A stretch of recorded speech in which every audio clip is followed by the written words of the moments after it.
I've actually made a video on this before, but it bears repeating because this is one of the most important elements of leathercraft, especially when you're first starting out.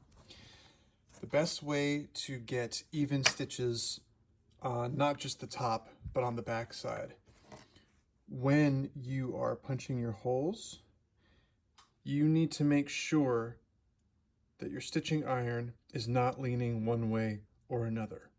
Now I can't show you, but when I punch holes, I have one hand holding the piece flat to make sure that it's perfectly horizontal, and then I have my other hand over here, and I'm making sure, this is another reason why I don't ever stand up like this when I'm punching holes.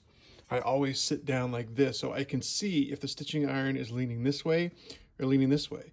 And what happens is, if you punch a couple leaning this way and then a couple leaning this way, it'll look fine up here, but on the back, they'll be squiggly.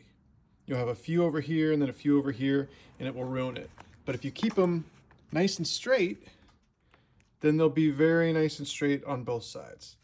And it takes some practice, it takes some time, it takes some patience, because I don't just blast through my stitching holes. I will sit here for a while and really make sure that this is perfectly vertical before I punch. So that's my advice. Make sure your stitching iron is perfectly vertical before you hammer it.